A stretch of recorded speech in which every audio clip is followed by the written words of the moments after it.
Okay, now there's numerous articles on this. Here's one from USA Today.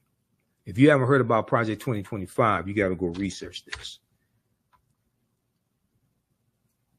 What is Project 2025? The Presidential Transition Project Explained. Now, this is from June 10th, 2024 from USA Today.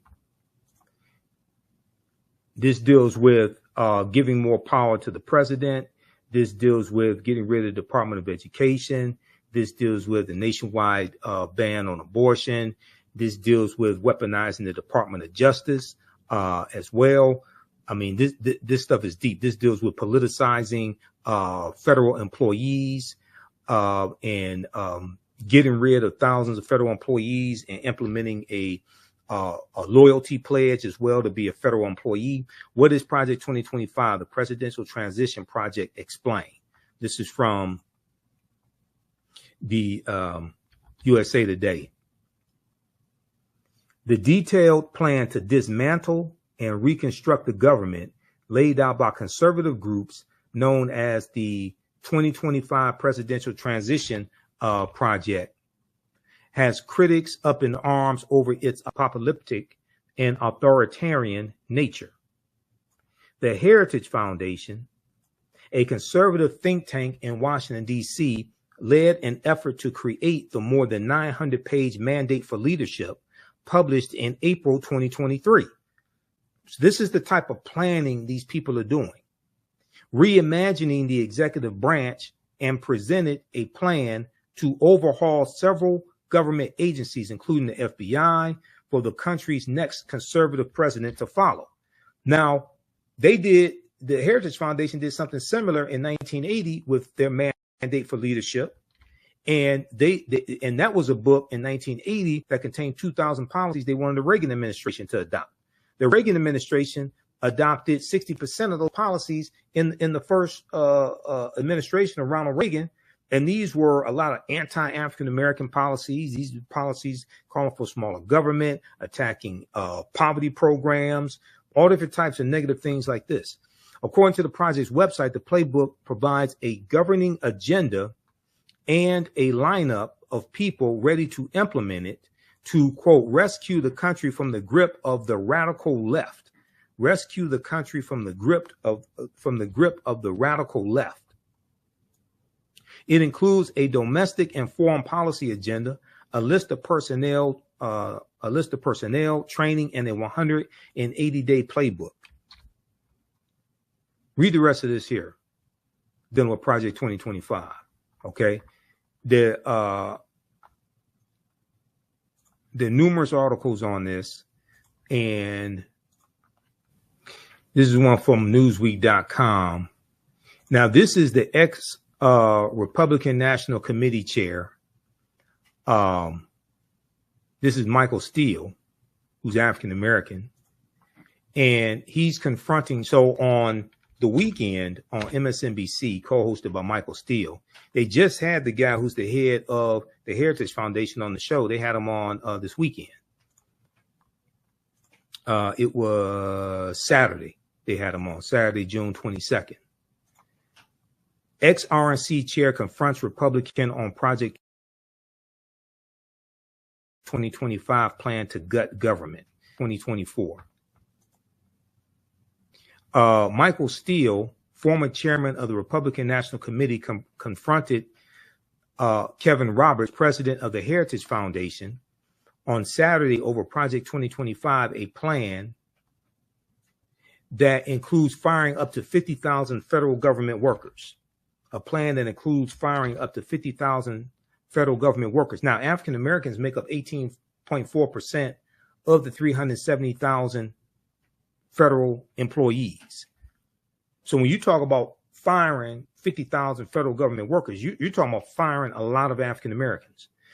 In August 2023, conservative think tank, the Heritage Foundation, in collaboration with other right-leaning groups, published its Project 2025. According to its official website, the project aims to pave the way for an effective conservative administration by using a policy agenda, personnel, training and a 180-day playbook should the GOP win the 2024 election, should Donald Trump win. This is what they're saying. Proposals include reintroducing legislation making it easier to fire federal employees, prosecution for distributing abortion pills by mail, and abolishing recently established diversity, equity, and inclusion DEI initiatives at the Department of Defense. However, one of the most significant proposals is a plan to reintroduce Schedule F, a Trump-era executive order rescinded by President Joe Biden. Okay, research Schedule F, the Schedule F employees, rescinded by President Joe Biden, that would see tens of thousands of federal workers reclassified, making them easier to fire. Once again, African Americans are 18.4% of federal employees. While the Trump campaign has previously said outside groups do not speak for the former president, Project 2025's 1,000-page proposal was drafted with input from a long list of former Trump administration officials who are poised to fill top ranks of a potential new administration, according to the Associated Press. Newsweek has reached out to Trump's campaign via email for comment. Now, during Saturday's MSNBC's The Weekend, former RNC chair Michael Steele, who is African American and the co-host of the program, he discussed the specific proposal of replacing federal workers, asking Kevin Roberts, a Republican and the head of the Heritage Foundation, about who will be replacing them. Quote, talk to us about what that looks like if Heritage is calling for removing 50,000 federal employees. Who are you replacing them with, and where do they come from? I suspect a lot of those people you are talking about have been in the federal service for a long time and served not just Republican administrations, but also Democratic administrations, Michael Steele said. Kevin Roberts mentioned political contributions as he claimed federal workers contribute to the Democratic Party. See, what they want to do is they want to go through and weed out federal employees, and they only want federal employees who will be loyal to Donald Trump. And that's not how federal employees work. Federal employees are not loyal to a president. They are employees that serve the country. They stay there for 20, 30, 40 years. They serve many presidents. They're not there to serve a president. What I mean is they serve under many presidents. They're not there to serve a president. They're there to serve the country, but they work under many presidential administrations. They're not there to be loyal to one person. That's not how this works. Quote, they have, and 95% of them who give political contributions give them to the Democratic Party. Kevin Roberts said, the head of the Heritage Foundation, they can donate to whoever they want to. You can be a federal employee and make political donations. You have a right to do that. However, Michael Steele interjected and asked, quote, so you're going to fire someone because they wrote a check to a Democratic candidate? Kevin Roberts continued by doubling down on the efforts to replace civil servants, calling them unelected bureaucrats. Quote, now we're going to fire someone. He said, no, quote, no, we're going to fire someone, and the number needs to be more than 50,000. More than 50,000 people, considering there are more than 2 million federal employees, because of over the last century, the radical left has seen the administration state as the fourth branch of government. They're unelected bureaucrats, but ultimately we have to devolve power from the imperial city of Washington back to the people. You listen to this guy. This guy sounds crazy as hell. Go to MSNBC.com. Go to The Weekend, watch the interview that they did, that the TV, not the pop artist, The Weeknd, not him, the political show on MSNBC, The Weeknd, okay, with Michael Steele and Simone and Menendez. Okay, go watch that. They interviewed Kevin Roberts Saturday, June 22nd, 2024. This dude sounds like a Trump bobblehead full of conspiracy theories. And he's the head of the Heritage Foundation. This is the organization that created Project 2025. Not only that,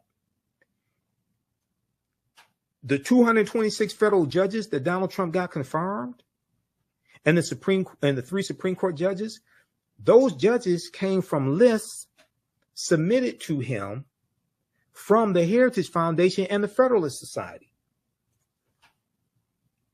Go research that.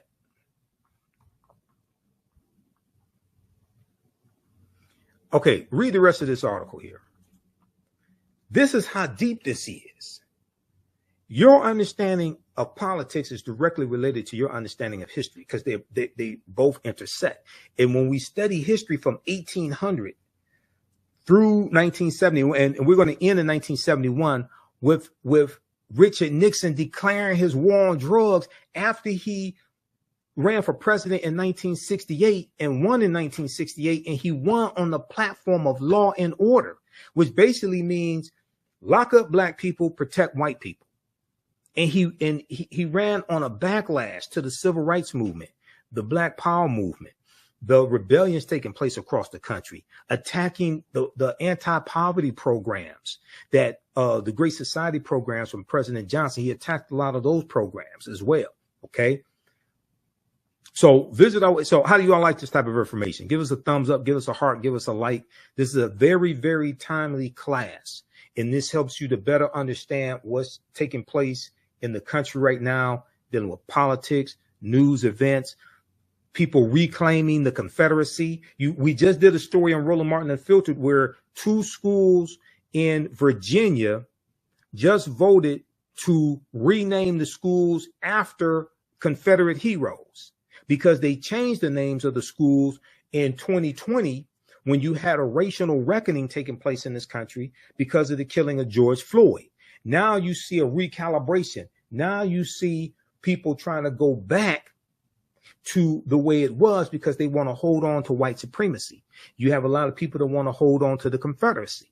We're going to deal with the Confederacy in the class, but nations don't name schools and don't have monuments honoring traitors to that nation.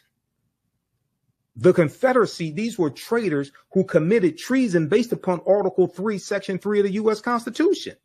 The U.S. Constitution defines treason. And they committed treason based upon Article 3, Section 3 of the U.S. Constitution. Visit our website, AfricanHistoryNetwork.com. AfricanHistoryNetwork.com, so you can register for this full 12-week online history course. And I'm getting ready to, as soon as I finish this broadcast, we're going to jump in the class of my online school and start teaching class number 1. So these classes will be on Saturdays, 4 p.m. Eastern Standard Time. We're running a little behind schedule today, so I had to get everything set up. But go to our website, AfricanHistoryNetwork.com, scroll down the page. You'll see the second class that I teach, Black Resistance Movements, Christopher Columbus, the Haitian Revolution, and Black Power Movement, 1492 to 1968. We do that on Sundays, 4 p.m. Eastern Standard Time.